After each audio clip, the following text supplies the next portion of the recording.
So, good day, everyone. We're here for another episode of the DVD show. So, for today, we have a former De La Salle Green Archer, and he's also a former PBA player for the Shine Elasto Painters as a point guard during his playing days. And he's a former coach of the CSB Blazers, also in the NCAA. And so, I'll now welcome here on the DVD show Ty Tang. Thank you for joining me here on the podcast. It's a pleasure to be here, Diego. So thank you for the invite.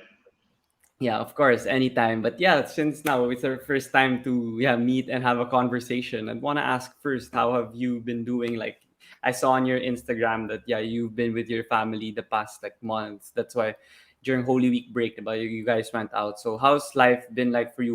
What's keeping you busy nowadays? Also. Yeah, so recently during the Holy Week, we went for a short vacation. We went to Boracay for a few days and then we left for Japan with the whole family, with my mom and Mm-hmm. my other siblings. We went to Japan. So it was a trip for everybody. We had activities for kids, for our age group, and then also for the seniors. So it Yeah. was a good, fun, and relaxing time for everybody. Wala Mm-hmm. masyadong we didn't really join any tourist groups or companies. We just went there on our own and planned everything. So yeah, aside from that, I've been still into basketball right now. I have my own basketball school. It's been ongoing since 2009 or 8, if I'm not mistaken. It's been a long time already. It's called Ty Mm-hmm. Tang Basketball School. So I handle that. And right now, during the summer modules, it's every Monday, Tuesdays, Thursdays in Xavier, and every Tuesdays and Thursdays in Corinthian Gardens basketball court, doon sa Mm-hmm. clubhouse nila. So this is really what I'm doing lately, and also I'm coaching in Xavier School. My two kids are in there, and I see the potential in both of them, but I think my firstborn right now is already very engaged to the sport. So for me, Mm-hmm. I was like, okay, let's.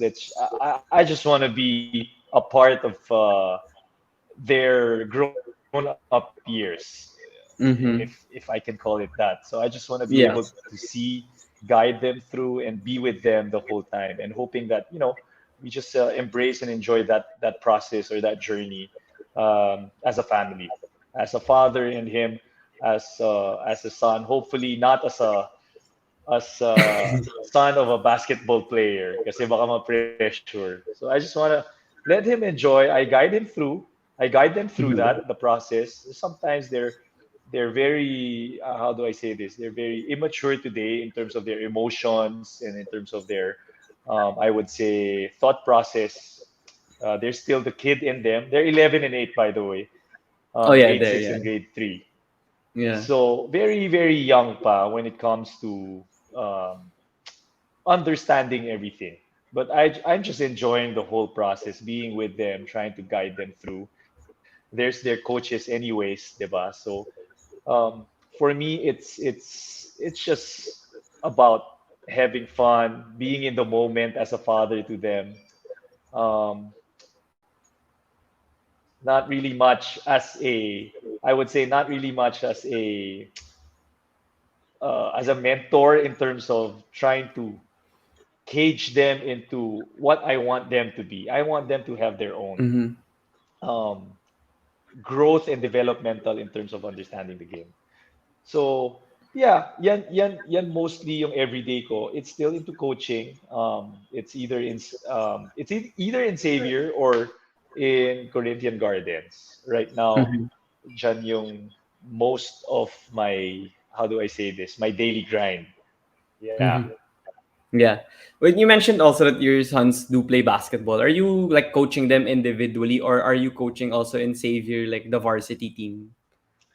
I'm coaching the varsity team of uh, 1 year level from his batch. But then since I would say he's a little bit advanced in terms of playing the game today, so he was able to make it doon sa batch na kino-coach ko. Mm-hmm. So every practice we're together. We're both enjoying. We're both enjoying it. Him as probably a player to me, me being his coach, and then him as a son and me as a father. Of Mm-hmm. course, we cannot like separate that every Yeah. day. It's always about that, but we never argued about anything in terms of the game. It was always a good, I would say, relationship in terms of him being a player, me as a coach, and then me being able to explain to him all the way to him being able to understand all the logical reasons of the questions or the things that he doesn't understand yet today.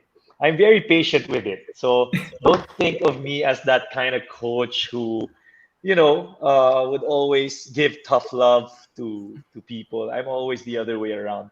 I make sure that when I coach, I try to find ways of trying to be better as a coach, but I also try to make the kids more accountable, right? It's that kind of relationship that we are in.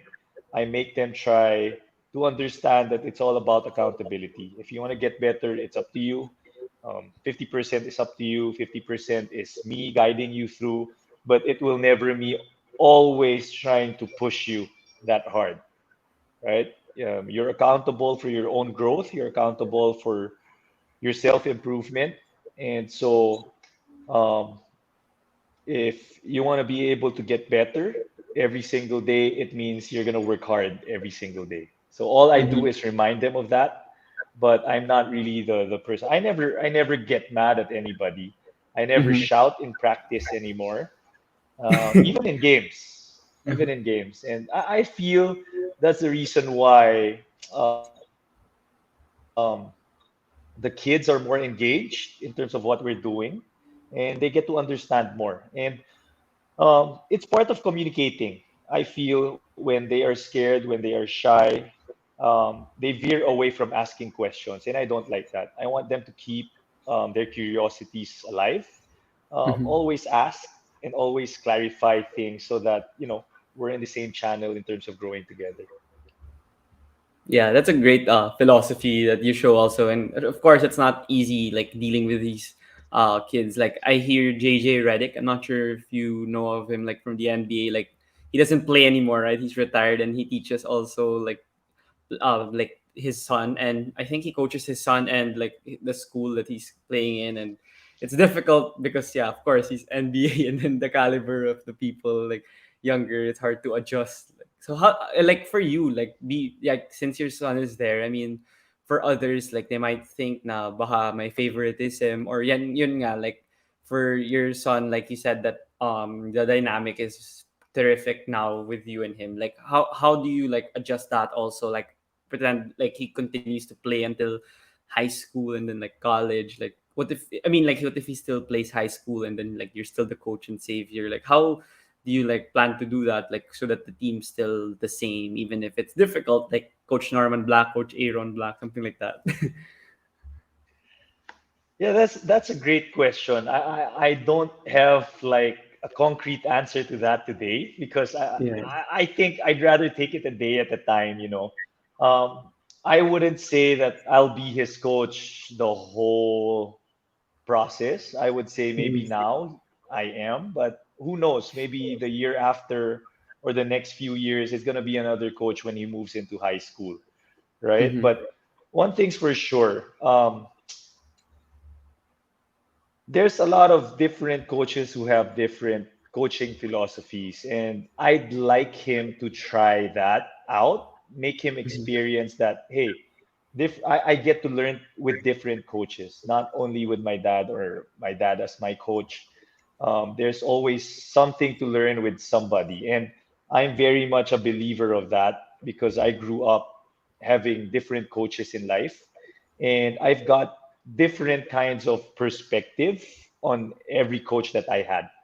So I feel that I can't be his only coach his whole lifetime. It's got to be somebody else that, you know, can give him different advice or different I would say, thought process and understanding of not only the game but also a lot of things in life in our daily grind, which hopefully when he moves up to high school, there's going to be somebody else coaching him, and when he moves up to college, hopefully. So right now, I'm just fortunate that, as the stars aligned today, that I was able to coach him for maybe about a year today since we came back from Canada. It's been a year already, and yeah, I'm just very much fortunate that I was able to experience, a father and son relationship at the same time, coaching my son playing this sport, basketball. Yeah, I admire like the father and son people who are able to play on the court together because it's great to see them like even now syempre nakikita ko like UAAP or like PBA level and maganda yung dynamic like even Kevin Alas and like Louis Alas diba like they were great in Letran and then now like Kevin developed into a terrific player right now even if iba na yung coach niya sa PBA like whenever niya naging coach na yung dad niya sa PBA diba pero okay pa rin yung kinalabasan. So yeah, I'm curious also for you. Like you mentioned a lot about like fatherhood or like parenthood in the first few minutes of the interview. So I wanted to ask like when like your first son was gonna be born already, did you have what was your like philosophy? Like were you already gonna like expose them to basketball? Did you like first start them off with whatever other activities they prefer and then they ended up playing basketball? Like what was your like strategy in terms of like being a dad nung time na yun? Syempre, I he started playing basketball as his first, not his first sport. If I remember correctly, his first sport was swimming because I was a swimmer back then, and Mm, I want I want them to be able to float at the very least because swimming is I mean the water is for survival, right? Compared yeah, to other sports. When you go to the beach or when you go to a pool and you play with your friends, you really need to learn how to float. If hindi of course, marunong, yeah. very dangerous, right? So Yeah. yun yung nasa isip ko na make you learn how to swim first because at least I'm not gonna be scared when you guys go on play dates with your friends, especially when there's swimming or beaches involved, diba? At least safe ako that you're gonna be able to float and survive the water. But after that, his next sport is basketball, just because I already have a basketball school. So Mm. all we need to do is bring him from the house and to the school, and then make him go through the program, right? I'm not the one coaching him the whole time. There's different coaches and different levels that he went through.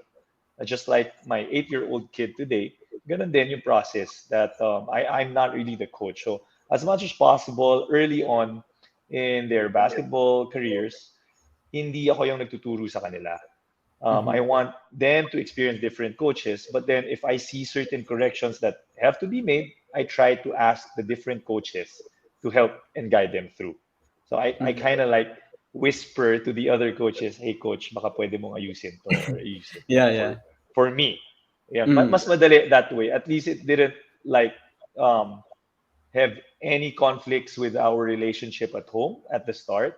But eventually, when he was already engaged, about just last year, when the varsity training started, ayan na, the maturity level in terms of wanting to improve, yung self-improvement niya, it's already there. He wants to develop his game more into a more serious competition. So he knows that I used to be a player. There's a lot of our friends and a lot of other coaches that when we meet, they kind of like give stories and tell stories to him.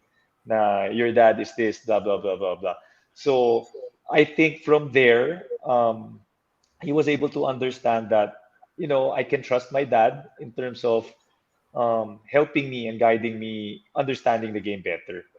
So doon na siya nag-start magtanong, and he never stopped asking questions of how he can get better in different skills, in different facets of the game. So iba-iba yan. There's shooting, there's dribbling, There's the court awareness, when the decision making, when to make pass, when to make a shot, when to dribble the ball, diba? So all those needs repetition as well. So there are times today that there's that father and son bonding. Na it's about basketball. But of course, as much as possible, I want to make sure that we talk about something else as well, because I don't want to Mhm. get limited to basketball. Yeah. I just want to leave that inside the court, and then outside the court, I want to make sure that there's different topics or discussions that we have. Yeah, that's a guarantee as a parent. Like you want your child to be well rounded and yeah, well informed in like various topics for sure. But it's curious also for me that like family and your children are on like utmost priority compared to like maybe others, and it like your topics revolve, or what you do in your daily life revolves around them, or it involves them. So I'm curious, like where did that come from, na yung yung relationship with family and like the foundation is strong? Like would you connect it somehow to like how you grew up, also like your childhood and your upbringing, and how you were able to implement it now as your dad? Of course, like when your parents were younger, were they like that to you and your siblings as well? Like yeah, why would you say you are a dad like in this way? Yeah, I think I would commend my wife for this. It's really Giza who, was the glue of our family. Siya yung Mhm. talagang, when they say, ano ba yun? They have this, in Tagalog na, ang reyna, ang hari, ano ba? Ang hari ng tahanan or reyna ng tahanan, 'di ba? Ang asawa or ang babae ang reyna ng tahanan. I think that's Yeah. really true kasi it's really her who, made sure that everything, since we started the family, it was always about the family as our priority. So I got married early on. At 25, I was already married, and Mm. at that time there were still a lot of dreams or a lot of things that I wanted to do in life, diba? But there was a time when she said, "Na ano ba talaga? What do you want in life? What's your plan? What's your vision? Um, which one is your priority?" Because there were times na sabay-sabay lahat eh. I got married, I started my basketball school, I was a rookie year in my PBA career, and then Mhm. I also started some businesses at the same time. So parang lahat sabay-sabay, and it was really, really, I would say, time consuming.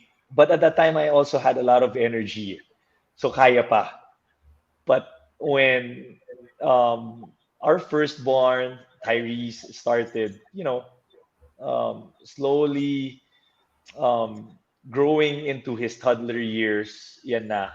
Parang where am I at that time? I think I was about 28 when he was 3 years old, and he's starting to grow. He's starting to look for me, and I can't be like every day out of the house, 'di ba? Ang hirap naman nun. So that's when I also changed in terms of becoming a family man. And then from then on, it just grew in me na this is nice, to be happy every day, to be showing how much I care for my family every day. It just grew in me na this is what we're supposed to be as a human being, right? To give love and be loved at the same time. So since then, yun na, I made sure that everything revolves around my family as a priority. And it just so happened today that they're all engaged into basketball. I have a basketball school and I can coach basketball. Yeah. Nangyari lang lahat yun eh. And I think it's a blessing from a greater being above. Siya na he planned everything for me and I'm very blessed that way. Kasi marami dyan who I would say um, dreams of wanting to do something, but they can't. They have to commit to some other things, or the other way around. Is committed to something that they already want, but sometimes because of things that are not within their control, they have to give that up and do something else. Unlike me, I'm doing what I want, and no one's hindering me from doing what I love to do. And at the same time, everybody's like a shoe in that world. So parang sa akin, sobrang blessing lang na ganun yung buhay ko today. And I really credit that from um, our Lord Jesus Christ. Kasi siya talaga yung nagbigay ng lahat ng ito.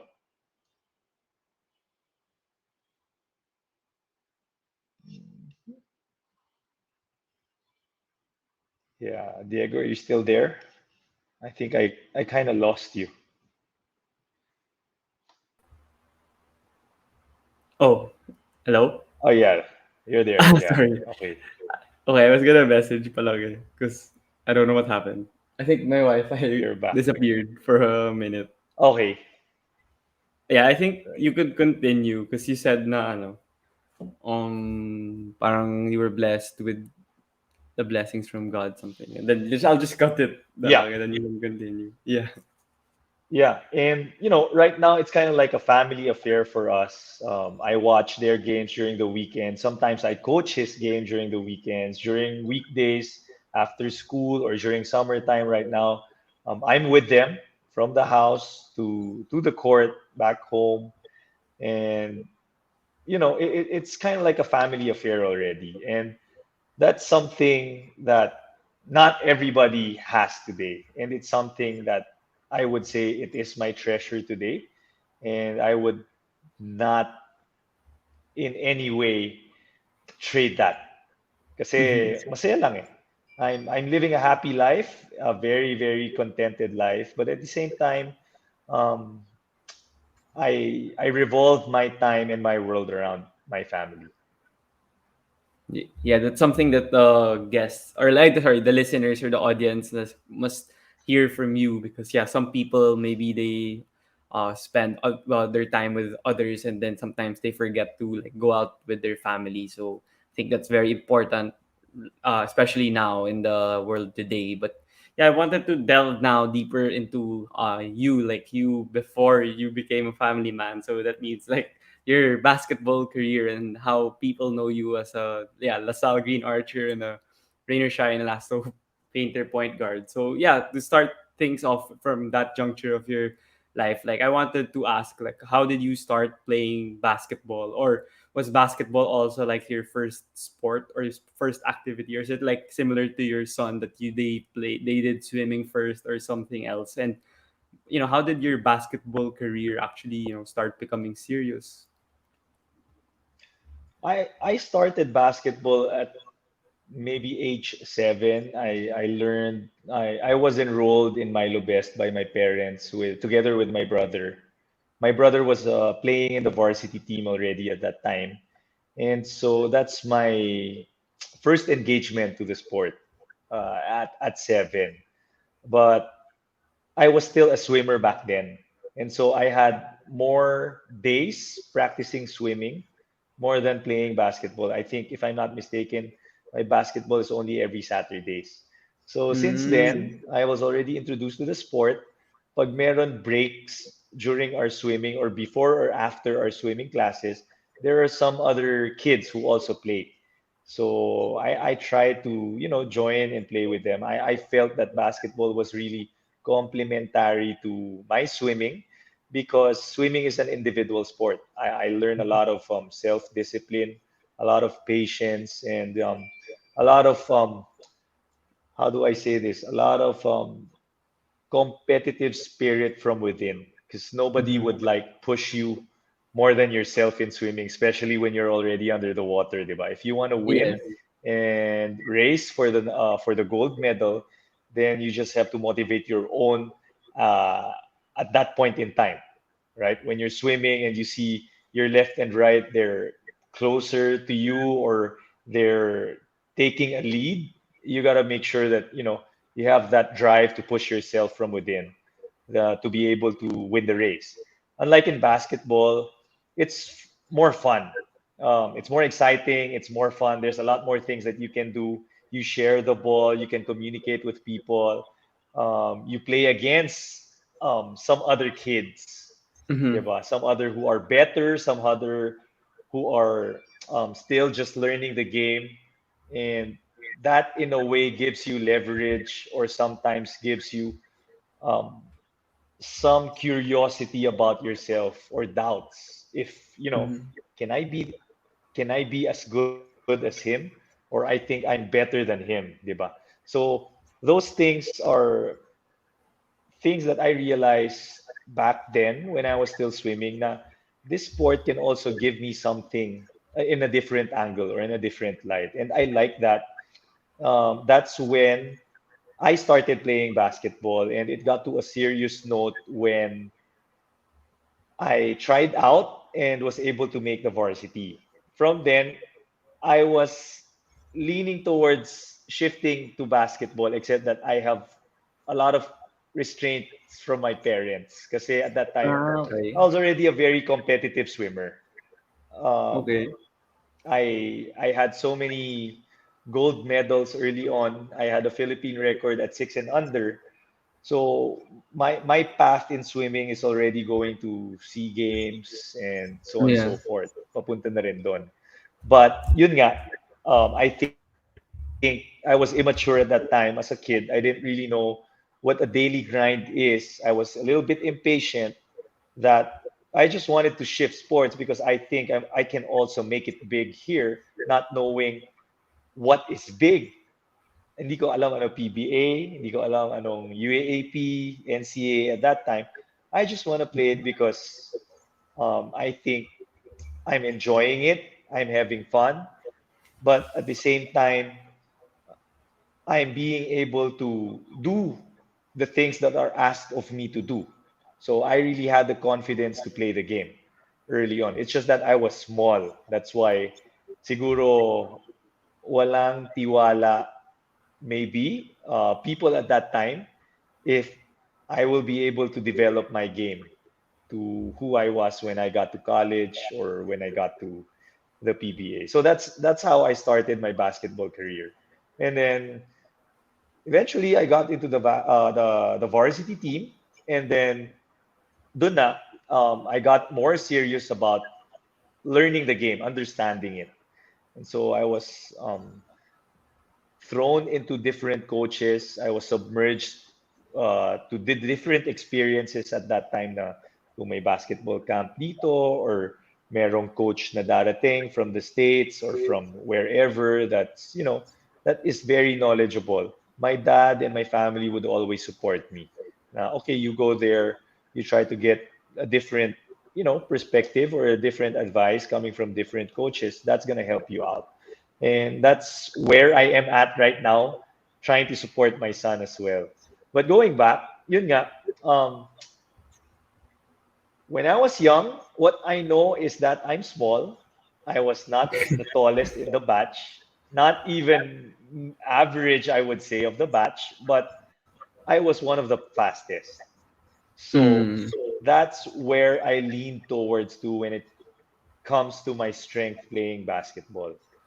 When I get the ball, I know I'm fast in terms of reacting to the ball. I'd go get the ball right away and I'd push the ball right away. Where very rare that there'd be kids or opponents that would be running with me side by side early on. And then eventually I had to understand that when there's two people on me, I had to pass the ball, find somebody who's open, who can create, or who can make the shot for the team.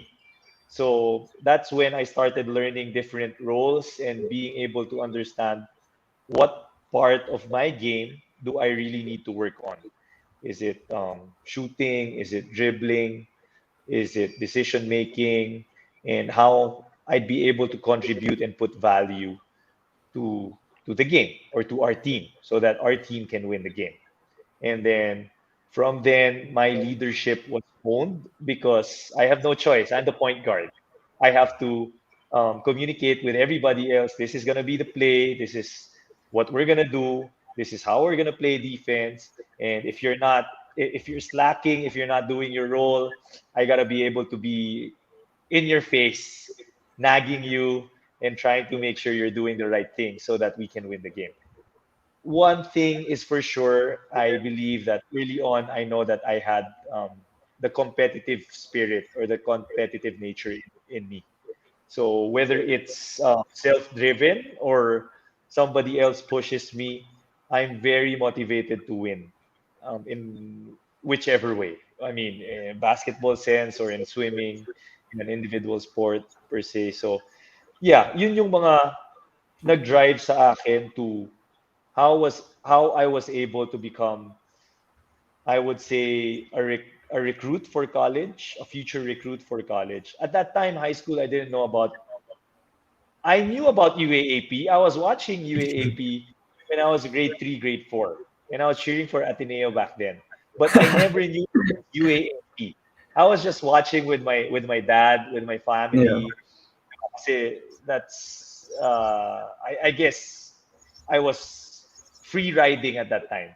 They Mm-hmm. bring me there. Okay, since you're here, since we're here, I have no other choice. There's no iPads back then. There's no technology back then for me to like zone in and just play this while waiting for you guys. So I was watching, but I didn't know that it was UAAP up Mm-hmm. until I was already being recruited by colleges. That's when I thought that, oh, I already know this back then. Na meron Yeah. pala, ito pala yon. I was already Yeah. watching the game in Araneta Coliseum and I was supporting Ateneo, but I didn't really know that this is a big league, right? And yun, from there, schools recruited me. I chose to be in LaSalle, and the rest was history. I played for LaSalle 5 years, five playing years in 6 years because of the suspension. I stayed one more year to play my final year, and then eventually played for the PBL. It Mm. used to be a PBL back then. Played Yeah. for Batang Pier, Harbor Center, Batang Pier. And Mm-mm. then after that, I was drafted by Rainer Shine. I played in the PBA for 7 years until 2015. Yeah, it's a fantastic story that you were able to, do well in the PBA, and even if you had doubters like Coach Yang like stuck with you for like many years in the PBA, and people could use that as like a formula to success, especially sa PBA, 'di ba? Like yung mga contracts hindi naman like guaranteed na mahaba yan. So it's really important to continue evolving as a player. And yeah, I wanted to touch on, you mentioned the competitive nature. Because like I noticed now, like there are teams in the PBA, like diba, they keep losing. Like people are like, ayaw ba nila manalo? There's even like in the NBA, diba, pag 82 game season, there are like teams that only go all out in the start, and then in the middle, may lull, and then pag patapos na ulit, doon na naman sila gagaling. Like, I'm curious, like for you, kasi feeling ko like since swimming pa lang, nung nag-swimming ka pa lang, and nung nagpa-basketball ka nga, feeling mo yun yung edge mo from your opponents and yung mga kalaban mo. And now, like as a coach, how do you like teach that to this generation? Because people feel na it's kind of difficult, and there are like doubts. Like you could see like people doubt like people like Kyrie Irving, like is he competitive or something, right? Because he sets games, mga ganun. Like the competitive nature now, feeling ng mga tao mas mataas nung dati compared to now. So how do you like teach that, or how do you like, yeah, how do you like grow in that competitive nature that you mentioned?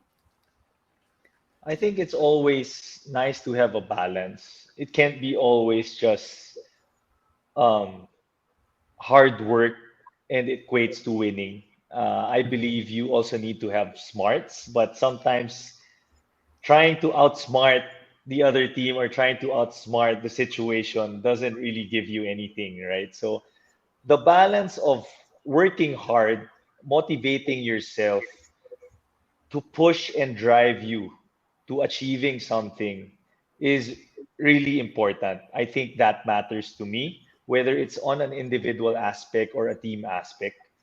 But knowing the situation thereafter, what kind of situation you are in, and how you're going to be able to achieve something, what kind of direction you guys, I would say, what kind of direction a team would want to go through.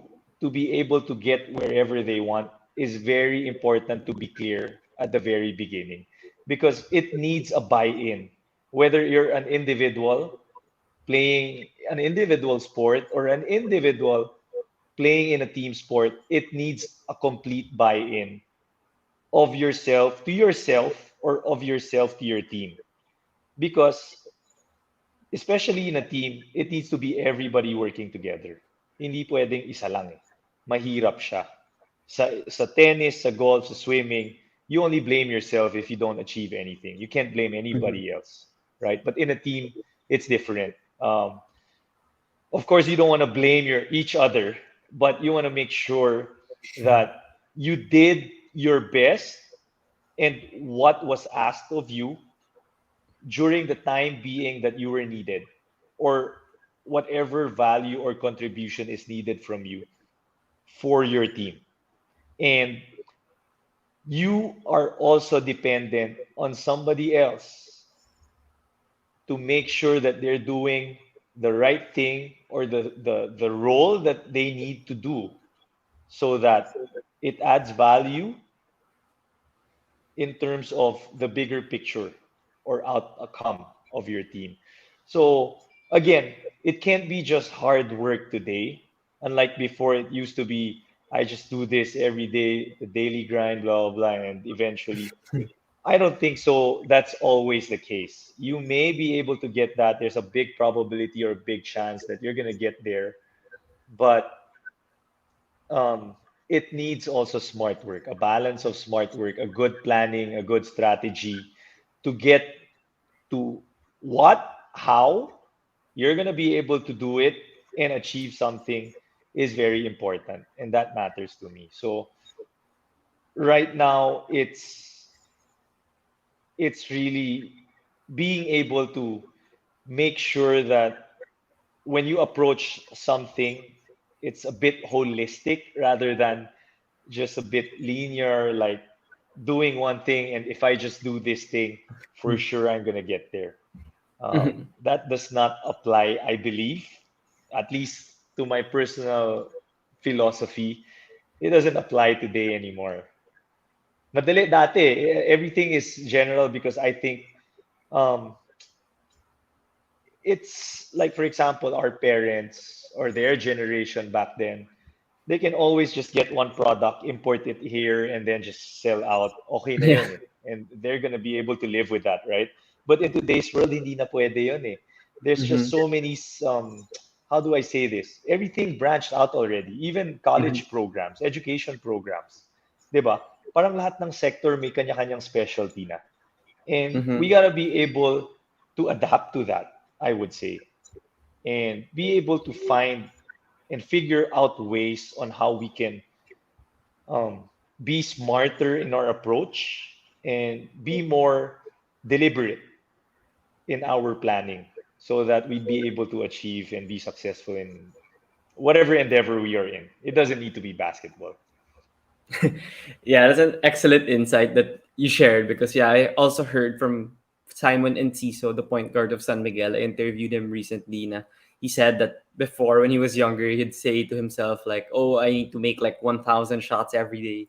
But then now he changes his mentality. Na parang you need to make like let's say out of five shots in every spot and then kailangan swish ganun. Yung parang it's not also like just the work, but it's also you need to be efficient and like brilliant with how you approach like your improvement, whether in sports or like in other parts of life. So yeah, it's fantastic that you mentioned that. But then I also wanted to connect it to one thing you said earlier na yeah, you had no choice as the point guard to be like the leader of the team and hanggang nag-retire ka, you were still the point guard and of Rain or Shine and now you're a coach. So, syempre may pagka-connection. Like, you know naman na a lot of um players na point guard like nagiging successful coaches din. So for you, like nung time na yon and until now, do you think nag-evolve din yung mga like priorities, more points of emphasis mo sa point guard to now na parang coach ka, like yung points of emphasis and like the pet peeves you have as like a leader, point guard type of player, like nag-evolve din ba siya or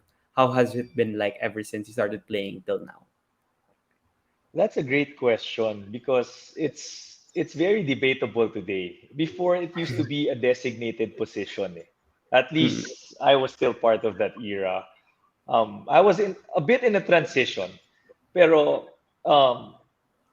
at that time I was designated as a point guard. There's a shooting guard, there's a small Yeah, yeah. forward, I there's a remember. power forward, and the center, right? And Mm.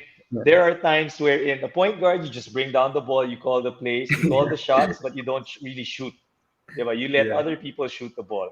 Bigs, you just get the rebound, you pass to the point guard, and then they bring down the ball. Compared to today's game, it really evolved in a different level, in a whole new world, diba? If I can say that. Because right now, if you can see, even in the NBA, centers are sometimes bringing down the ball. There's Yeah. Giannis, there's Jokic, um, there's who else? There's Sabonis. even Draymond Green, diba? Yeah. Or even sometimes Sabonis bringing down the ball. Yeah. And then there are times when the smaller guards are posting up. Kyle Mhm. Lowry down there, Mhm. um, some other big Sm- guards, yeah, diba? smart. So it Yeah. just, yeah, it just really evolved. The sport really evolved in that kind of way, and um, but the concept of being a leader would still remain the same. You still have to communicate to your team. You still have to be vocal. You still have to gain respect because you can't be a leader if they can't respect you because they won't follow, right? For you to become a leader, it means that they respect you for what you're doing. I mean, they may not love you or they may not respect you because you're shouting at them, but they know because you want to win and you're a winner, and because you want just the whole team to win, they are a part of that team. They also want to win at times where it's very critical inside a game.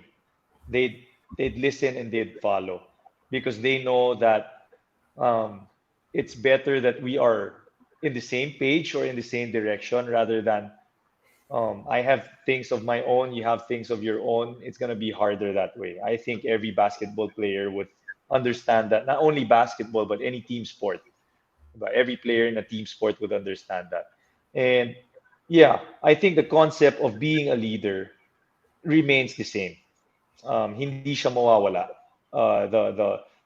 The process of becoming a leader would have evolved because before it used to be he's got to be in authority or he's got to be in power. Unlike in today's world, you just have to be respected. There are things Mhm. that, sometimes you can't say, but you can do, and people respect you for that. And then they think of you as the leader. They follow what you want them to do, right? So, again, everything evolves. There's a lot of different approaches on how you can become one. But at the end of it, when you become a leader, it means that people respect and follow you. Yeah, there's no one way to it. There's no one solution to it. There's a lot of different equations, but sorry, there's not there's not one solution to it, but there's one answer. Kumbaga yun lang yung sagot mo, 'di ba? But there's different approaches and there's different equations that you can arrive at one conclusion. Yeah, that's great that you mentioned about the respect factor because yeah, a lot of people want to be like leaders or they're like shy on how they want to be leaders but they're shy on how to approach it. But yeah, it's great that you mentioned that. So for the listeners to keep an eye on that. But then I also wanted to say yeah about that respect factor, and you mentioned that it's vital in becoming a leader. And since you started in Xavier and then LaSalle and then you even played yeah, in Harbor Center and Rainer Shine, syempre iba-ibang tao, like iba-ibang personalities. And for you as a leader, how did you gain the respect of these various personalities? Or like, yeah, because kasi yung personality mo, I think same lang naman. Pero like with them, like how did you like evolve or how did you adjust per se? Like even if you kept changing teams, like yeah, from high school to college to the pros, and even as a coach, like is it all like is there similarities or what's like the differences with that?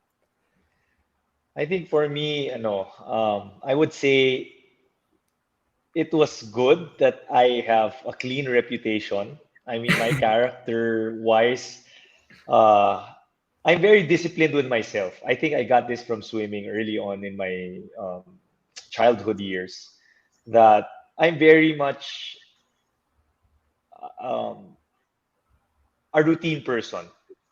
'Di ba? Mm. Meron akong mga plans that I need to do and I make sure that I do that first and try to hit my goals. Laging goal oriented. And Mhm. that part of me I think is very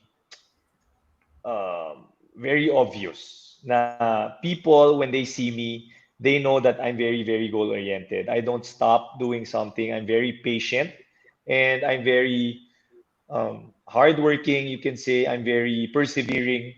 I don't stop up until I get to achieve, or at least I get to unlock whatever it is that I have in mind, or the goal that I want to unlock.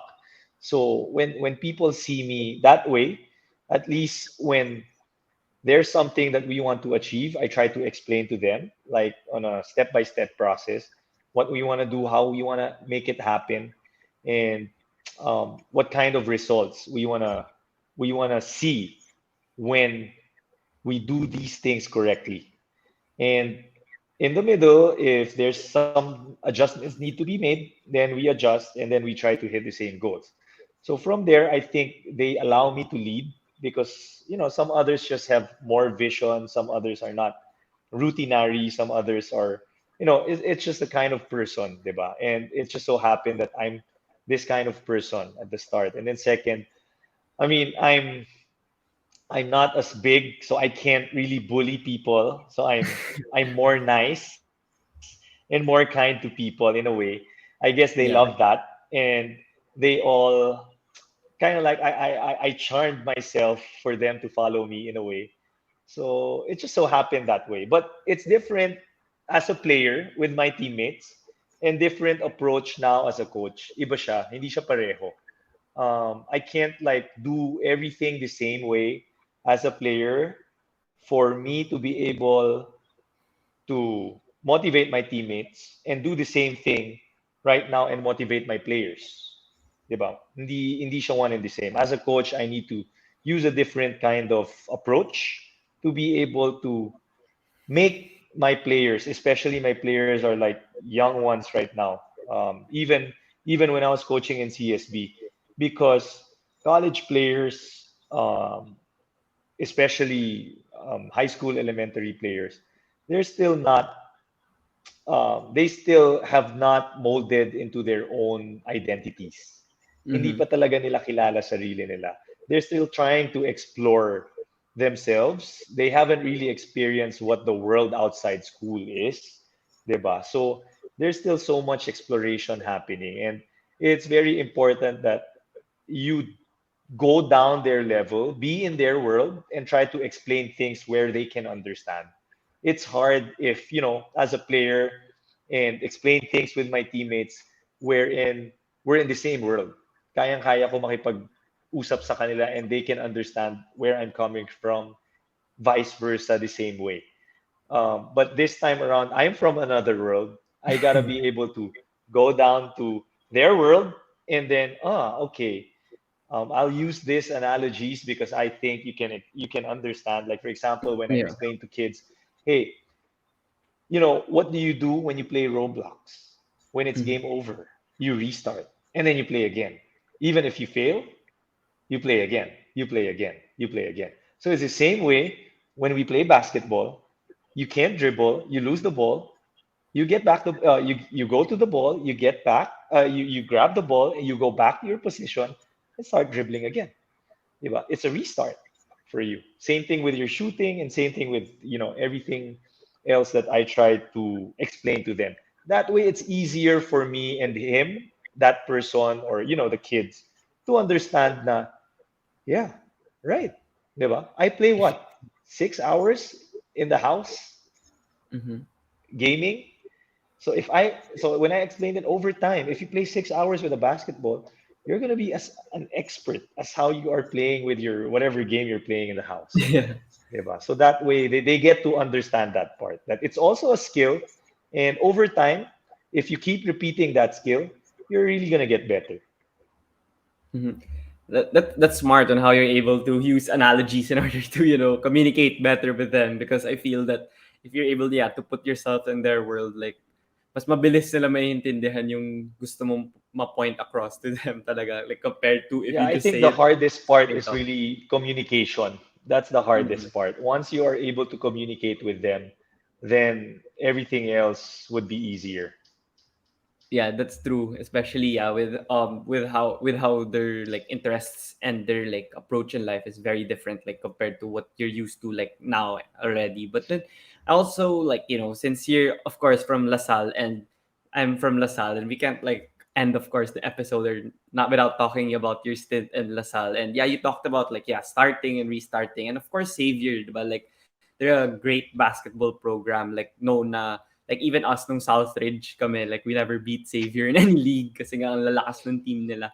Pero moving like to LaSalle, syempre UAAP school siya and university like compared to Xavier na na it's not as big as the DLSU. So how was that change and how would you like encapsulate your whole experience in LaSalle? Kasi I know na it's a whirlwind of events. Like there was a suspension and there was a time where you were a highly touted rookie and then you were struggling initially and then yeah, after the suspension, that's when you guys beat UE in the finals when you when they were 14 and 0 and then you were one of the key cogs of the team. So ang daming nangyari like nung collegiate stint mo with LaSalle na yung sa 6 years that you mentioned. So yeah, how would you like encapsulate it? Like what were the moments that really stood out to you when you look back at it? Like kahit now na matagal ka nang hindi naglalaro for the green and white. Yeah, the first thing that comes out of my mind right now is, how I started with my playing career in terms of in the college as my rookie year and then graduating my senior year and highlighted by a championship, 'di ba? So, yan talaga yung pinaka for me when you when I look back, there's that picture frame in my head. It's the before and after. Before, as I started, and then after 5 years, um, how I ended my college career. And that's really part of growth. In anything that we do today, growth will never be absent. It will Mm. always be there. And it's inevitable. Just like so is change. Diba? Yeah. We can't we can't like stop it from happening. And I guess today we just have to embrace each day, each moment that we are in, whether we commit a mistake, whether it didn't really go our way, or whether it went our way. Let's just always be more positive um, in our mindsets because um, the way we live into the way in the world that we live in today, we need to be always looking forward, up ahead.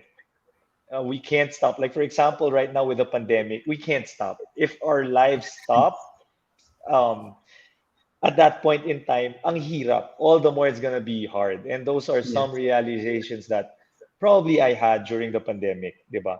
Um, we continue to adapt to certain situations. Let's continue to look for the next best thing forward and find ways or figure ways out on how we can break through, di ba?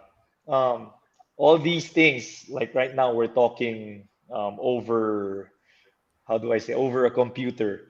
These are Yeah. evolutions, Yeah. right? Wala naman to before eh, but it's because of the changes that our world gives us, or I guess the situations that our world um, shows us that we learn how to adapt and we try to figure out on how to like move on, right? Live on with the next day and try to, see things through, di ba?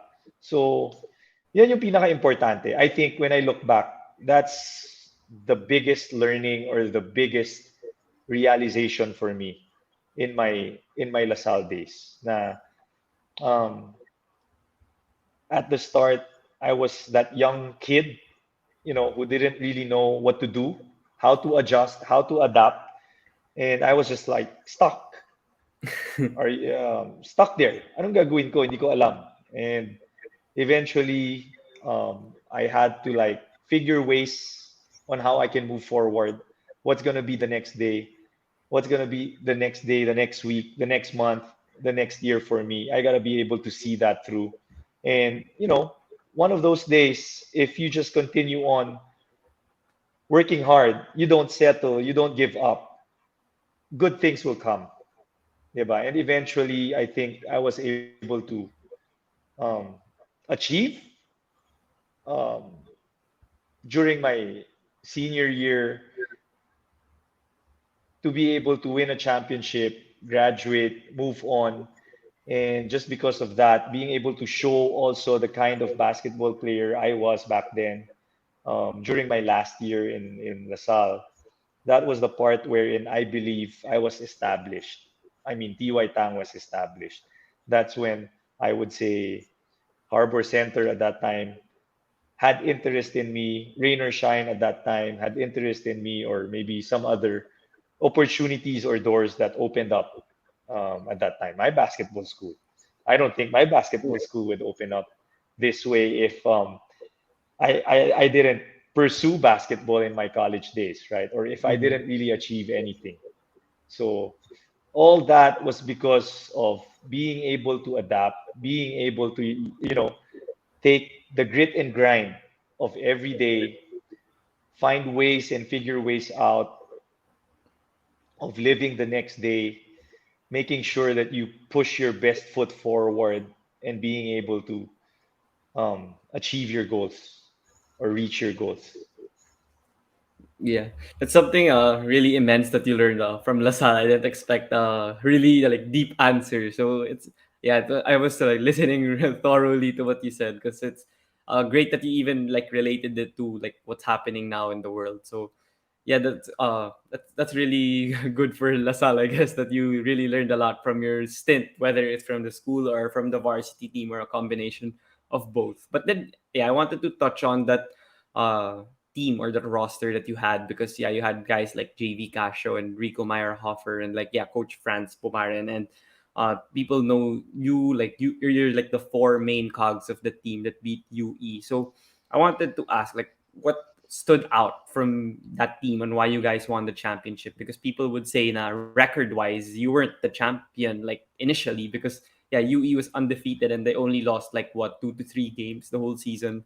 You guys must have lost more, but what separated you in the most crucial juncture of the season because yeah some other stars like they're stars but then when it's the finals or like yeah the pressure packed situation or like when their odds are against them, they crumble. But yeah, what separated you guys from the rest?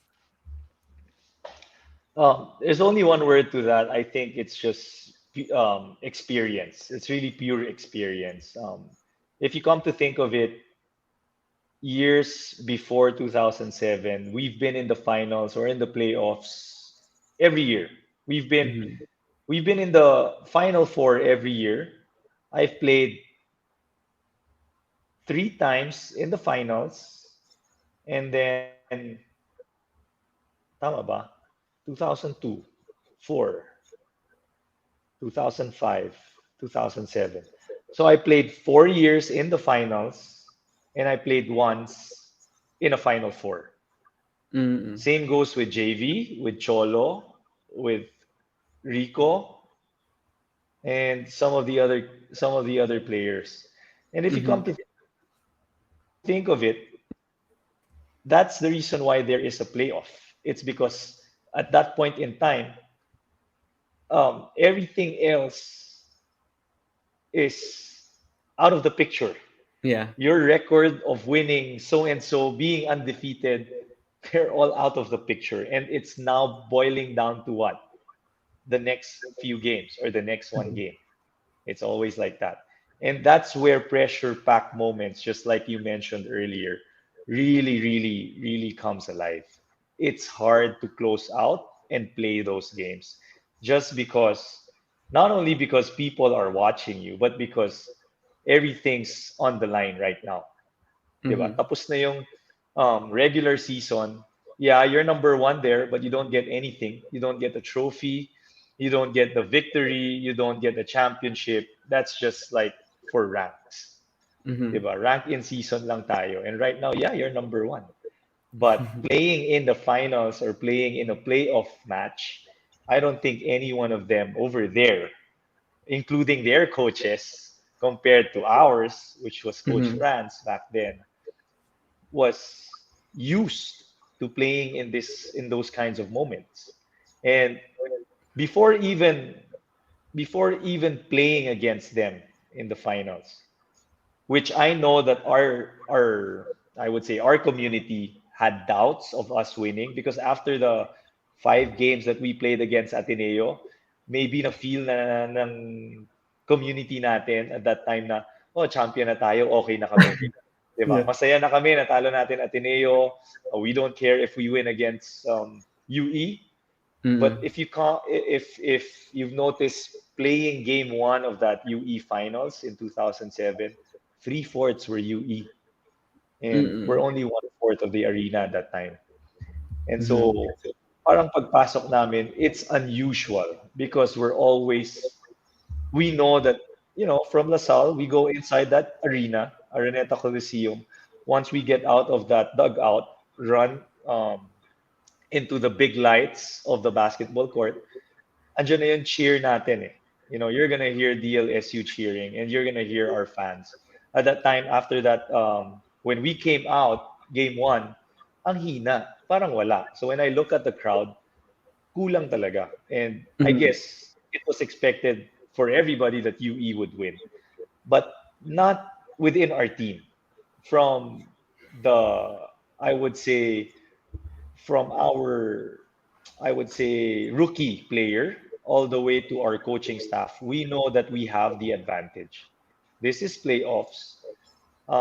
Not to mention that they never won against us during our minor leagues. It just so happened they won that two knockout rounds. So for Mm-hmm. us, okay, natalo nyo kami doon. Okay, let's try to play it out again. Let's see if you guys can win this time around, knowing Yeah. that it's pressure it's pressure time. I mean, if you don't win the first game, you can't close out the first game. That's going to be hard to close out the next game. Kami, with the veterans of the team, about 5, 6, 7 players of that team, we know what to do during um, during those moments of the game. And more than that, we have um, at that time, I would say the most historic coach, being a champion of for P, Mm-hmm. diba, to lead us through. We know we're very confident that he will be able to lead us through. It's a matter of are we going to do our part in terms of playing the game? Because coaches can always coach on the sideline, but they can't help you out inside the game. It's still players that's going to play. So it's still our part, majority of, um, the 40-minute basketball game, majority is still going to be us, the players, playing to how our coaches prepared us for the game. Are we able to execute towards how we were practicing, how we were preparing, or are we not? And that's where I believe um, our experience came in. That we need to channel ourselves to another level of the game. This is not elimination round anymore. Let's be more focused. Let's be laser sharp into the things that we need to do. And I know for a fact that all the veterans are locked in at that time. It's just being able to pull in some of rookie players to like contribute in every which way. But majority of that would be expected of the veterans. And the veterans at that time, we were always together. We were talking about everything under the sun. Talagang we were a tight-knit group at that time. Kaya alam namin na if we get up there playing against UE, we know we have the advantage. Just not everybody knows that. Yeah, of course, because people don't know like the internal like discussions you've had or like the Yeah. confidence you guys have built and the experience and the preseason tournaments, like all the stuff you mentioned. I mean, maybe like the diehard guys following your team would know that, but then for you, I don't think anyone else would know that. But I wanted to ask, like for clarity, lang, like what was the like the way or like the formula for you guys to beat them in the finals. Like now kasi pag nag-sweep ka, it's best of three, like whether sweep or hindi. Basta finals, best of three sa UAAP. Nung time nyo, was it different? I think it was the same. It was a best of three. It's just that if you're undefeated in the elimination round, you go straight to the finals. You skip Okay, yeah, the part where you may have a probable chance of losing a game yeah, yeah, sa semifinals. So at least yeah. you're already assured up there. But it's still also a best of three series.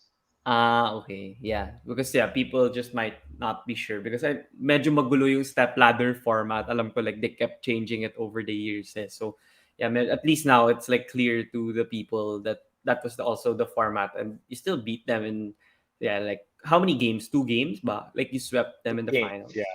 Yeah, you Yep. swept them in So the after the first game, we after the first game they lost. We already knew we were gonna win the second game yeah. because um, we were that confident. Even in practice, we were already that confident because Mhm. alam namin they're gonna come in very tight the second game. They've not been in any um, how Adversity. do I say Yeah. this? They're not, I mean, they were never put into that light Yeah. or that test until that day. 'Di ba? If you're not used to that, ang daming factors involved eh. So they were Mm-mm. very tight coming into the second game. And we were like, just them, watching them warm up, nakita pa lang namin sila mag-warm up. They're so tight already that game.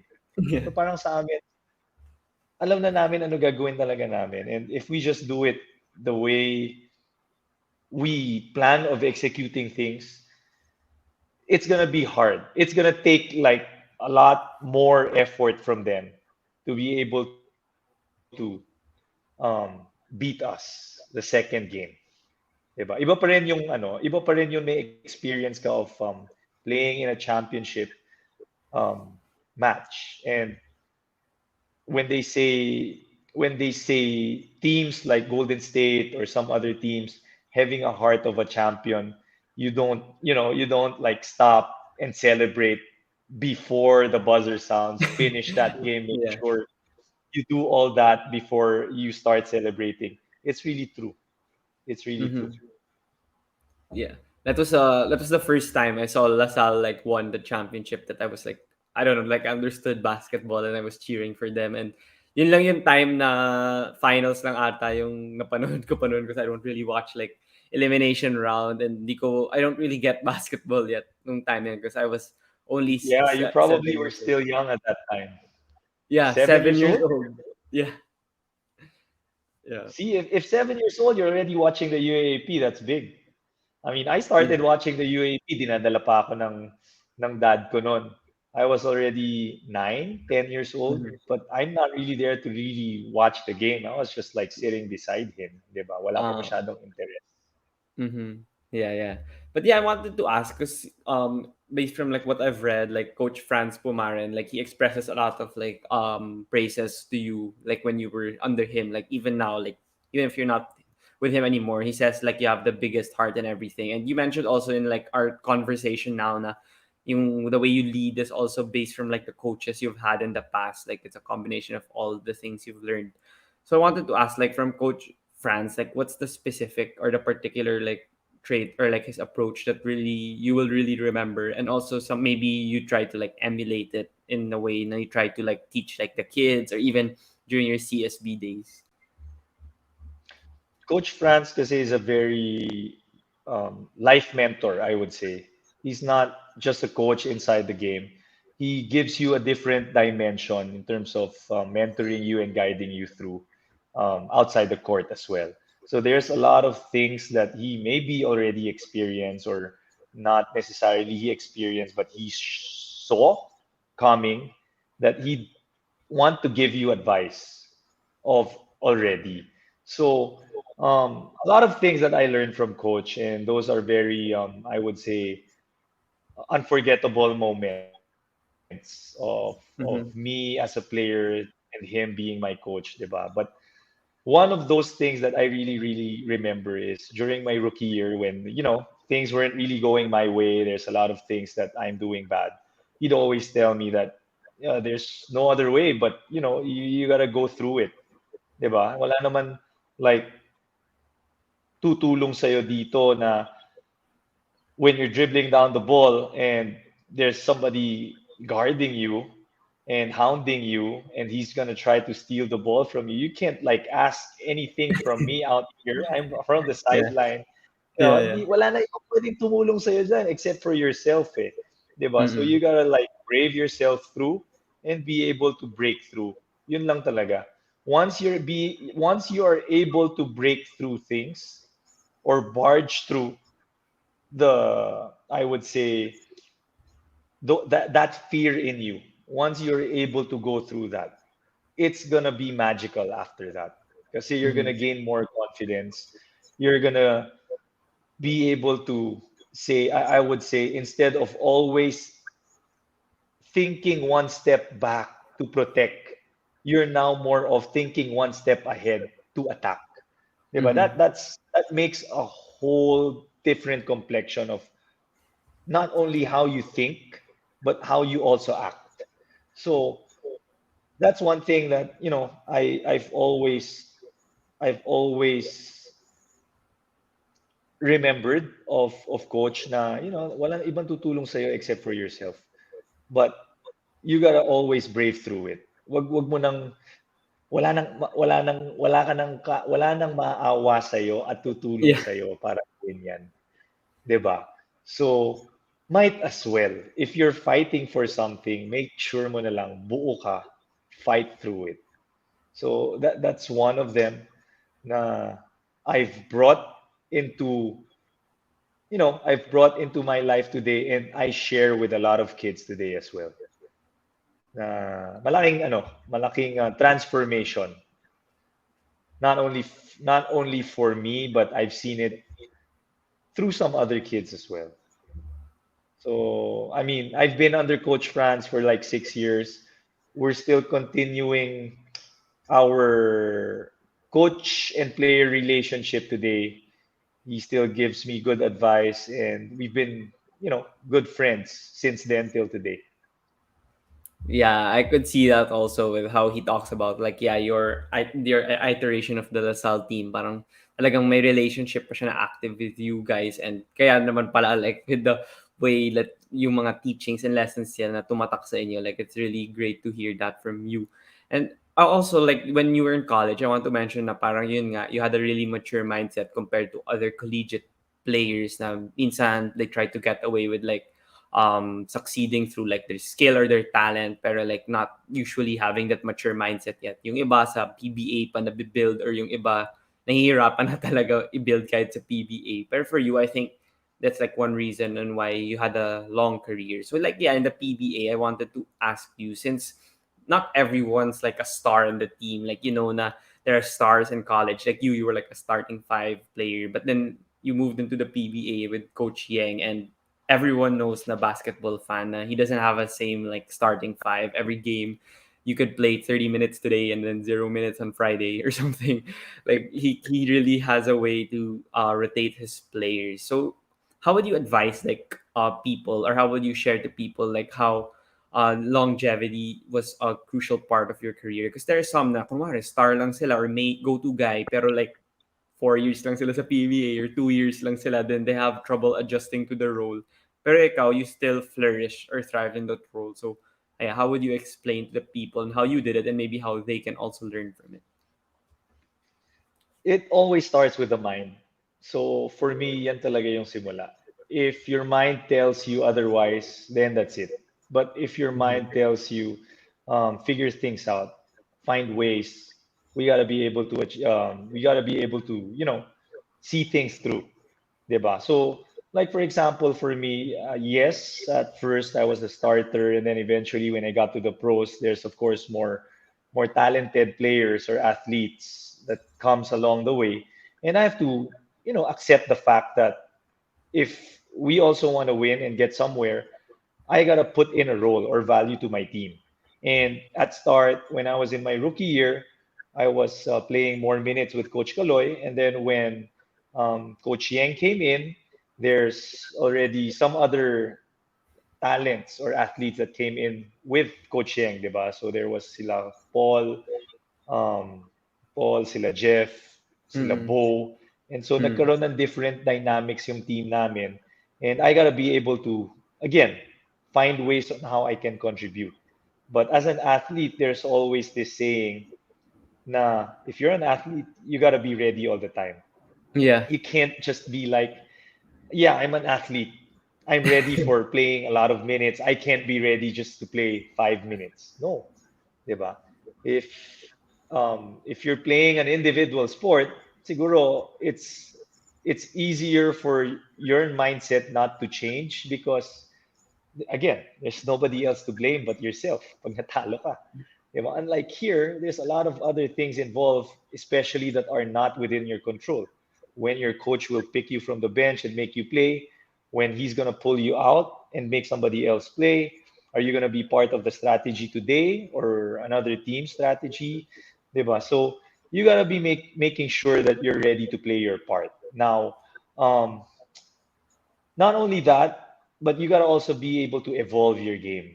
Like for me, I needed to be more efficient in the way I play, not just because it's the way to win, but also because I only had a shorter rotation, shorter minutes in a game, diba? So I gotta make sure that my minutes that I'm inside the court are being put to use efficiently. Unlike before na mas mahaba, there are times syempre because I would say more repetitions or more touches, then you are prone to errors. But this time around, less touches na lang, then you gotta be more efficient and more effective in what you play or in terms of how you decide. Diba? Should I pass? Should I shoot? Should I create? Um, and be able to make the right decisions at the right time. Basketball is a fast-paced game, and if you just slack off or if you just freeze with your thoughts or your actions in a split second, you may lose an opportunity for you to shoot, to pass, or maybe to make the right decision, to space out. You don't even need to have the ball. It's just a matter of cutting, spacing out, or just filling in spaces, gaps to get the ball and shoot the ball, or maybe get the ball and pass and swing it to the opposite side. So yung mga bagay na yun, I had to put more time in practice more than in games. I was actually practicing more than playing. Um, at that time, I think I was averaging maybe 7 to 10 minutes a game, but I was practicing our usual 2 hours. I was practicing three, another hour for individual workouts. So I was shooting more, I was dribbling more. Um, I was basically getting in shape more in my individual practice, in my individual routine. Of course, through the help of the coaches, diba? They give Mm-mm. good advice on what I needed to, you know, get better or add in terms of my skill sets so that I can help the team better. Yun yung um, I put priority to or I put importance to so that I could be able to have a longer career or stretch my career at that time.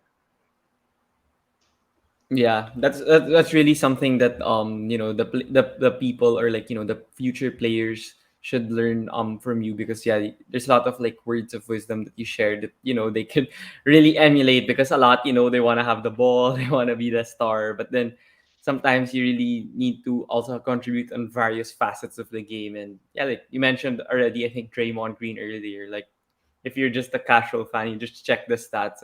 But how is he an all star? He's just averaging like 9 points and like 7 rebounds. Isn't that like for a bench player? Ganun? Pero if you watch the game, you'll understand it. So yeah, that's really a vital part of a basketball team, especially if you want to continue winning, like have continuous like Final Four appearances, or like finals or championship appearances. So yeah, that's really something that I learned from your journey of your career. And also that before we go, I also wanted to also give you the opportunity to, promote or like share how like the TY Tang like basketball academy, like how could people join, like what if they want to learn more about it, or what's it all about? Is there like age brackets? How is it like, in order for people to, grow us, learn from you, and maybe learn from you on the court this time, and not only here on the podcast.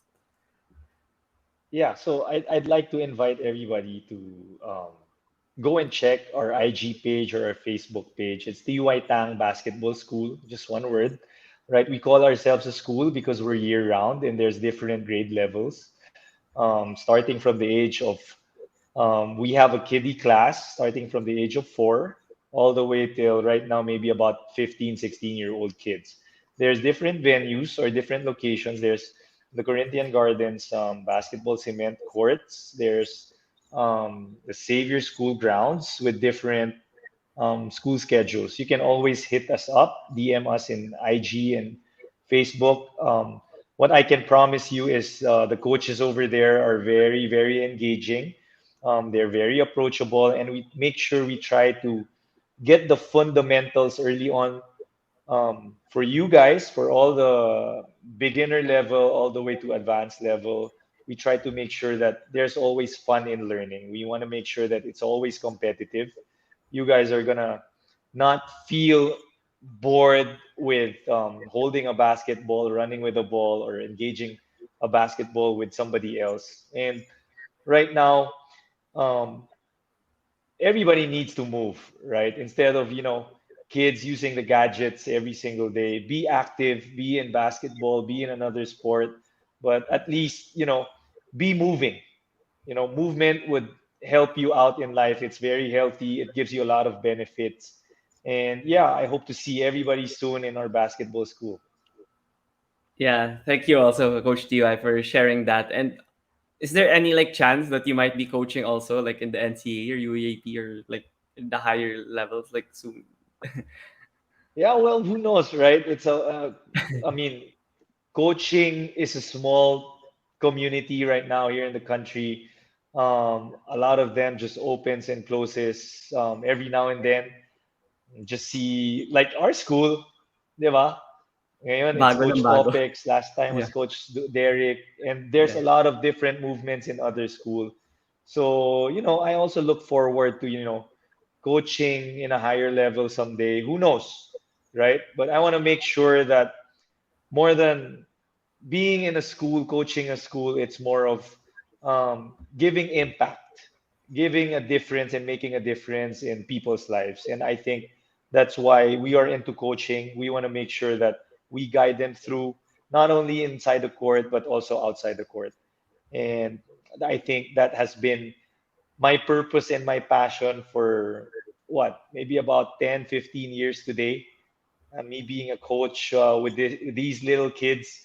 I never expected that when I was younger, but Hmm. right now I think that's the path that you know I'm in today because of he led that to me. So I'm just enjoying it, and hopefully I get to share more and more to um, a wider range of kids, not only in Metro Manila, hopefully in other parts of the nation and maybe the world someday. Yeah, there. Yeah, you never know. You just keep pursuing your dream. You never know how far it can go. Yep. Yeah, before we go, I asked my guests a couple of questions that are more like relaxed or chill than the questions I asked earlier. So yeah, like naman the NBA, you mentioned a lot of NBA like scenarios a while ago, and in the bubble, that's where the players became more vocal with social and political issues. And as you know, Filipinos were more like timid, were more shy when it comes to those topics. But then in the elections or like in the pandemic, people were more vocal with their opinions on the social and political issues. So like you as a former player and as a current coach here in the sports world here in the Philippines, what's your opinion on like sports personalities being active with social and political issues and expressing their thoughts whether on social media or anywhere? I don't have any problems with that. I think as a human being, we're all um, allowed or we're all, what's the right word for it? Um, it's not allowed, but we all have the rights to say whatever we want, right? Our Mm-hmm. opinions, as long as maybe, of course, it's better for everybody to think before we act or before we say anything. Just make sure um, we don't say anything when we're very emotional, when we're angry, because that's the time when in we say words that are not supposed to. But I don't have anything wrong with people saying what or their opinions saying out loud, especially in social media today. Um, Social media today is really the game changer, right? There are things that are out there that are right. There are things that are out there that probably are not supposed to, but it's really up to us on how we would be able to understand, approach, and maybe engage to those things someday. Some others I feel are, I mean, in my opinion, there's nonsense to, you know, to have a deep dive discussion. There are some others that are nice to have, and I guess it's just like the ad. I don't know which ad it is. It says choose wisely. Maybe you Mm-hmm. know, di ba meron dyan, choose wisely, or there are times it says drink moderately sa Yeah. alcohol naman. For me, I think, yeah, for us, it's also think moderately and then choose wisely which ones that you want to tackle on, really have a deep dive arguments or debates on. But again, everybody should have a freedom of speech. I believe in that. Um, we live in a world where everything's opinionated, everything can be said, can be done. It's a matter of which ones would you want based on your own um, beliefs, on your own philosophies or principles in life. So it all boils down to that. We live in a democratic world and more so a democratic country today. So yeah, I don't have any arguments with everybody saying anything in social media today. Yeah, thank you for sharing that sentiment, Coach TY. And yeah, it's also a great, objective point of view for the audience to listen. Just to add on, we have to understand that we as personalities, me being an ex-player, ex-pro player, me as a coach today, some of the active players today, or maybe I would say the actors, the actresses, the Yeah. influencers today, of course, we play a big role. Mm-hmm. There's going to be followers in our social media platforms. That's going to be big, right? We give a huge impact and difference in people's lives. One word or one phrase or even a sentence that we say may be magnified to other people just because, yeah, we are somebody today, diba? We have names. So what advice I can give siguro, or at least a recommendation or a suggestion at least, is to make sure, think before you act with what you say or what you type into your Twitter platforms or your social media platforms, diba? Um, Make sure that we always give a positive impact in people's lives, maybe a good influencer rather than um, just saying anything out there that may be harmful to some others, diba? Or may True. create Yeah. um, a bad influence into some other people. Yeah. Yeah.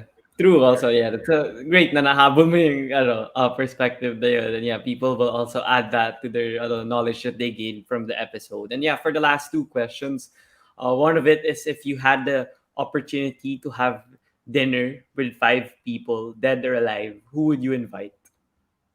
Wow. Wow, what a question. That's the first time I've heard of that. So it's five people, dead or alive. Yeah. that I want to be with? Are these people I've met before No, or any. completely Yeah, any. Yeah. so any dead or Yeah. alive today? Yeah. Okay, siguro first and foremost, I would say maybe my dad. He passed away February of 2021. So Mm. maybe I'd like to sit down and talk to him again.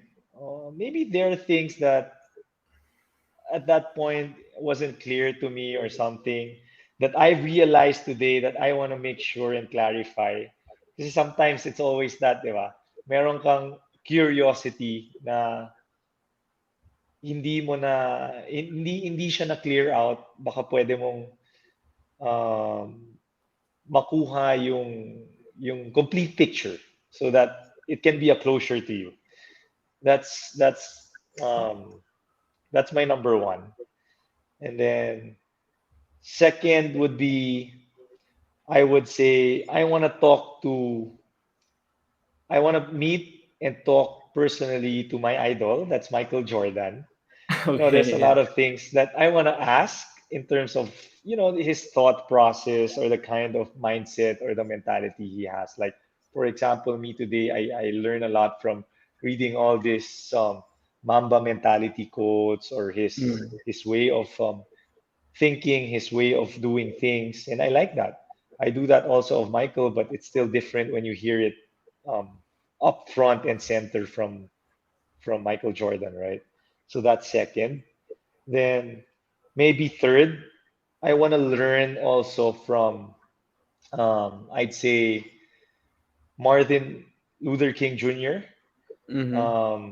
That guy, I've heard a lot from him, from other people. I've read a lot from him, from his book. So those are some things that I want to keep learning from. I think they get they give a good influence in terms of how I want to be as a person. They bring a lot of motivation and inspiration to not only me but to a lot of people.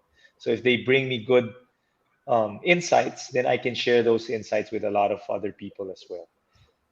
That's my third personality. My fourth personality would be, I'd say,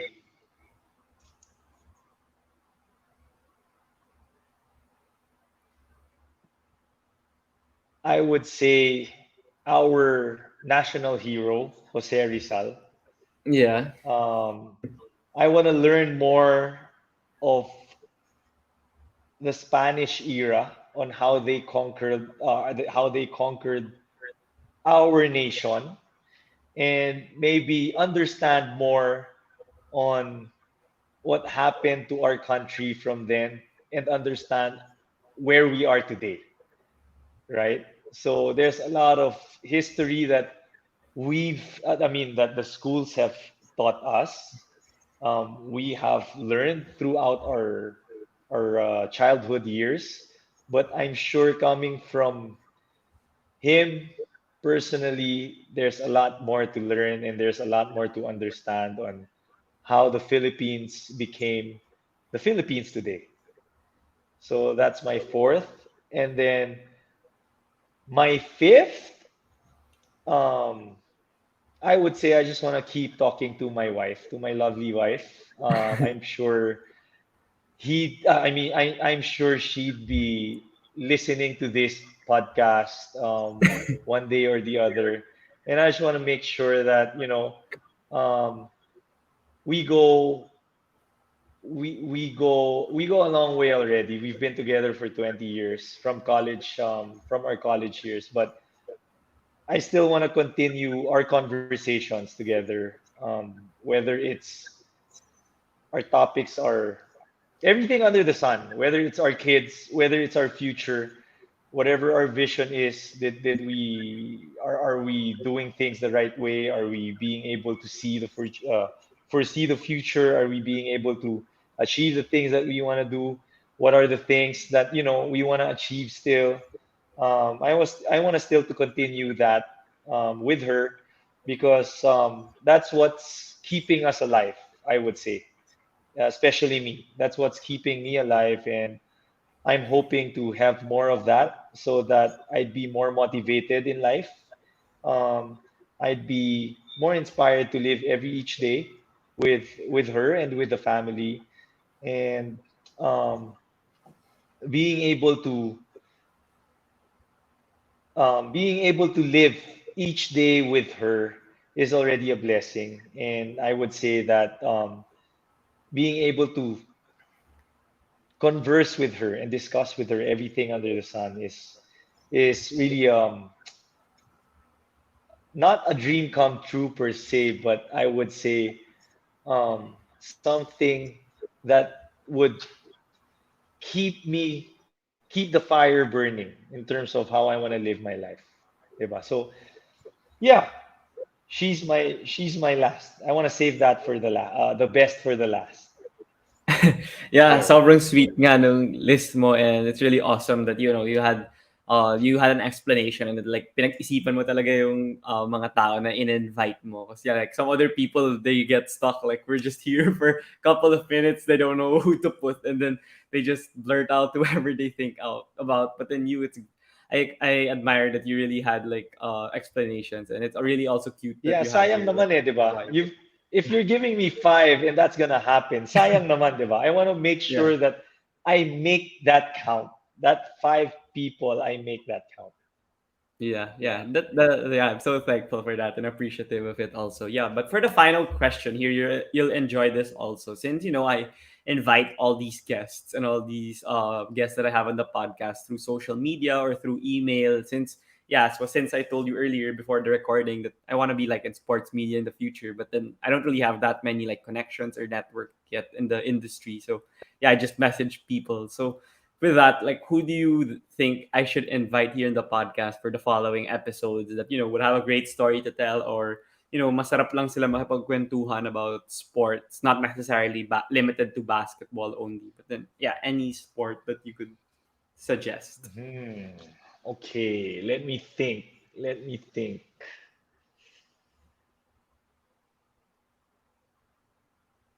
Does it need to be a Filipino or anybody? Somebody If within your reach. yeah, oh sana, yeah, yeah, yeah. Because if it's foreigner, medyo mahirap. Unless, Para, di ba, yeah, at least it's possible. At least it's yeah, yeah, possible to happen. yeah. Let's make that happen. Let me think of somebody. Let me think of somebody in the sports industry. Why not, why not invite somebody like Manny Pacquiao? Yeah, that's difficult though. Have But then you yeah, I invited have Manny? no, I've had guests that have suggested him, but I don't know how to contact him. Let's see how. If, well, yeah, kasi I think the reason why I want you to invite him because one, he's an icon, diba? He's our country's icon in boxing. That's one. Second is he's very much involved into basketball, and I think this podcast is a lot about basketball and volleyball. So there are Mhm. a lot of maybe um, things or thoughts that he has that he can share with us in terms of managing an organized league, a professional Yeah. league. Why did he get into basketball? Maybe Mhm. a touch a little bit on politics as he is Mhm. in today. And what are the things that he has in the future for, for everybody in the sports industry?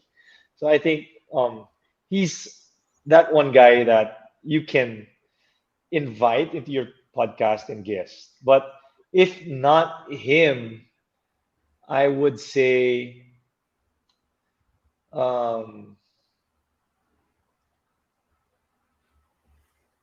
I would say a LaSalle icon as well. Um, I'd like you to invite maybe one of our managers in the basketball or in the volleyball team. Um, I want you to have a deep dive insight on how they manage a basketball team year in, year out. Like, how do they handle the recruiting program? What benefits does an athlete under their management get? What privileges do they have as a manager? What benefit do they have um, being part of the team or managing a team? And then maybe as a manager, why are they in there? Is it just really for fun? Is it just really for passion? Or there's other things more than that? Like, are they an athlete back then and they just want to give back? Those are some things that are also nice. Instead of sports personalities, yes, I understand. It's very interesting for the followers um, to just watch, right? Because they follow the person. But if they're like into the sport, they want to know also what's happening inside in terms of the everyday life of an athlete in a perspective of somebody who sees them from the outside, diba? So maybe a manager in a volleyball on our or True. on our volleyball or on our basketball team. Yeah, So I I've can never name a had. few. Yeah, can you name a few? I've I never can had any actually, so it would be fun. maybe see you can interview Rafi Villavicencio for the Yeah, basketball team. Terry Capistrano. Terry Capistrano has yeah. been there for the longest time. Rafi Villavicencio has done both. He's been a manager of the volleyball before, Hmm. now in the basketball world. You can also invite our very own Justice Reyes, Justice Oh yeah, Andy Reyes. yeah. He's also part of the management crew today. Um, sa volleyball, sino ba naman sa volleyball? You can also invite siguro Eric Ongkauko. I think Ah yeah. he's also part of the volleyball. Hmm. Yeah, so it's those, or maybe some other managers of other Oh, teams, okay. but maybe tackle questions that will answer to um, how they see managing a team is, and what kind of um, what kind of a team they manage on an everyday aspect. Did I get that clear? Parang hindi. But parang I understand what how you how they want see, to yeah, say. how they see managing a team is on an everyday aspect, Yeah, and what are the challenges and struggles that they've had throughout their uh, managing days, di ba? Or years. Kasi yeah, lahat puro sports personalities eh. yeah, yeah. Pero wala yung aspect na yun. Di ba? You Mm-hmm. can even invite like pro teams, mga Mm-hmm. manager ng pro teams. There's like Larry Fonashier is already managing a team today. Oh Di yeah, ba? I've had him, but we didn't talk It's about him being a manager. right. So it's a different facet of the sporting industry na hindi masyado highlighted. But Hmm. there's a lot of things that you can also um, tackle on. I'm not sure if it's boring, but I find things interesting, especially if it's coming straight from them. Yeah, for sure, for sure. So yeah, thank you so much again, Coach Tiva, for the suggestions, and thank you also for joining me here in the podcast. I really enjoyed it. I really appreciate that you were like an open book and you shared a lot, and I think I learned a lot from it. So hopefully the individuals who listened to the episode learned a lot from it as well. So do you have any final message? I'm thankful that you invited me. I don't know you personally. You just Hmm. gave me a DM, and I like that. I mean, if again, if you really want to pursue something, right? You want to start somewhere, and that's the first step. And I Hmm. admire people like you, and I thank you, and I'm grateful for inviting me in this podcast, in this show. I wish you all the luck, and it's an honor to be here. I enjoyed it's already an hour and almost 2 hours, by the way. So Yeah, I enjoyed my time being here. I mean, everything that I've said, they're all true. I didn't really put a lot of colors into it. It's just basing it from my life and my experience. So I'm hoping that your followers or your viewers would um, get a thing or two from everything for that I sure. just said, and hopefully it gives a big impact in terms of how they live their life every day. For sure. So yeah, thank you again, Coach TY. And before you go, is it okay if we take a picture? Sure. Okay, I'll take it from here. One, two, three. Okay, thank you, Coach TY, again for joining me on the pod. And yeah, stay safe and hopefully see you soon. Thank you, Diego. Good night. Hopefully to see I'd see you and meet you personally someday. Yeah, thank you, and yeah, good Good night. luck with your